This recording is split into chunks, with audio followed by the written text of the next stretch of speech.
Rest and recovery is really important, and it's important to schedule that into your training appropriately so that you can get the most out of yourself. So how many rest days should you have each week? Well, that's almost like how long is a piece of string. So I tend to look at it in a slightly different way and look at it in terms of how, what do you want to achieve? What are your goals and how are you going to achieve them? So it might be that for most people, I find that 2 or 3 hard sessions each week are about appropriate. So it might be you do one interval, hard interval session, or one faster run, one tempo type run, which is a sort of medium intensity, and one long run each week, and that'll give you quite a nice rounded type of training session. And if that's all you can manage, then you might need 4 rest days per week so that you're recovering appropriately to be able to do them at the intensities that you need to do to get the maximum benefits. But for most people, after a while, a bit of experience and time of running, you could maybe manage an extra run, and all the extra runs would be easier runs. So in your training zones 1 and 2, your endurance training zone, and your easy, often called recovery training zone. Although bear in mind that runs are never recovery. It's much, you recover faster by not running than you do by running, even if it's really slow. So that's something to keep in mind. But after you've developed some experience, some running history, after you've been running for a few years, what you probably find is that you can go out for a run for 30 or 40 minutes at an easy pace, and that doesn't compromise your recovery sufficiently to damage the benefits that you get from your harder training sessions. So once you get to that stage, then you can have fewer rest days. For most people, I find that 1 or 2 rest days per week and 5 running days per week works really well. And that would be with 3, one hard, one very intense, one intense session, one medium intensity like a tempo type session, and one longer session, and then all the rest filled in with the endurance and easy type of running. But bear in mind, if you think about elite athletes, they're probably doing 12 or 13 running sessions per week, and the rest day might be just one run of, say, 10 miles, an hour or less for an elite athlete. So you just have to bear in mind it's a case of what works for you, and it depends on your training history. That's what I would call planned recovery. So what you're doing is you're planning recovery days into your training week to facilitate your ability to do the harder sessions, and also facilitate adaptation from the harder sessions, because your body adapts to the harder training during its recovery period and then builds back stronger for the next harder training session. So that's your 1 or 2 rest days per week are there to facilitate your development in the harder training sessions and your ability to do those.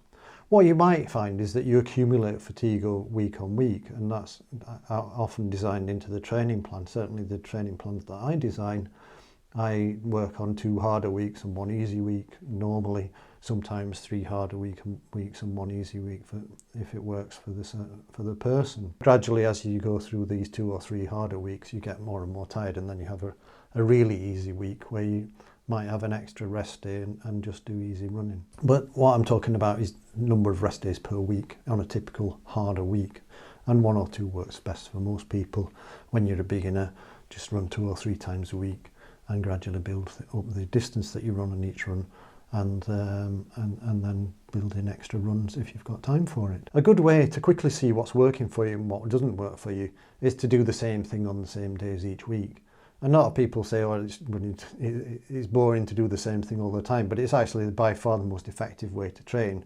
So if you always do your interval training session on a Tuesday night, and you always do your tempo run on a Thursday night, and then you always do your long run on a Saturday or a Sunday, and then you do an easy run on Wednesdays, then you start to get a feel for when you're feeling tired and whether it might be better to move one of the training sessions. So for instance, if you are always tired on Tuesday and you can't run as fast as you think you should be able to, it might be better to give yourself a little bit extra rest and do that harder interval session on a Wednesday, and maybe shift the medium intensity run to Friday, or even don't have it all at all and just do 2 harder sessions per week. That's scheduled, that's planned recovery.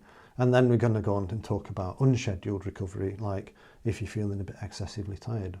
So if you find these useful, these videos, please like and subscribe. And the next video I'm going to make is on hill sessions, whether it's better to do hills or flat repetitions. So if you want to see that video, please subscribe. So that's what might be called planned recovery, that's planned into your training week.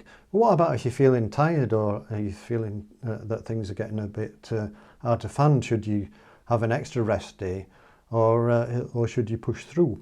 And that would be what I might call unscheduled recovery. You need to know whether your mind's playing tricks on you, and whether you should take a rest day. Well, there's a rule of thumb might be if in doubt, don't. But obviously that doesn't work all the time, because if you're always in doubt and you don't train, then you won't get any fitter. So that's good for a one-off, because missing one training session can actually be really beneficial. And it's not actually going to do you any harm, because it's consistency that gets you fit. It's just doing similar training week in, week out, as you gradually build up your fitness in small steps. But if you're missing a lot of training sessions, that's just probably being lazy, unless you've got some chronic overtraining type syndrome. You can use objective measures like heart rate variability, measure that every morning, measure your resting heart rate every morning, and things like that. Fill in some questionnaires, which you can get with some of the apps. And then using that, you can get an idea of the trends. And what you can see is if your heart rate variability is trending downwards, it might be a sign that you need to back off a little bit. And sometimes just taking one rest day can be enough to get things back on track.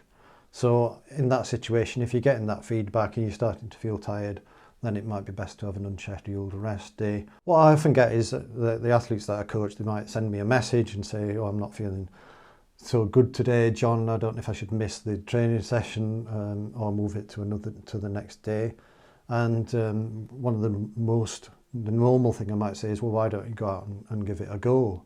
And if you still feel bad after 10 or 20 minutes, or you started the intervals and it's not happening for you, then obviously it's time to just go home and either do it the next day, or if you if need be, just skip it and move on. And often it's better to, if you miss a training session, it's often better to just leave it and accept that you've missed it and move on and take the recovery and let your body adapt to that.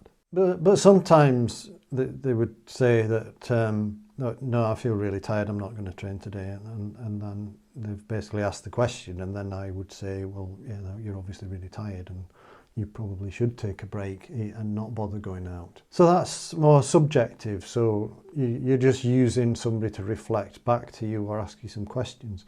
Obviously, if you're asking somebody who doesn't really know about sport and doesn't accept that it is quite hard and it's normal to be tired, then they might not be able to ask helpful questions or give helpful advice. But if you know somebody that, so perhaps if it's a running friend or something like that, if you ask them what they think, and they know, and they've been running with you, or they know you reasonably well, they can probably give you some advice or ask some useful questions, so that you can make that decision in a more objective way by them sort of taking an objective standpoint of it.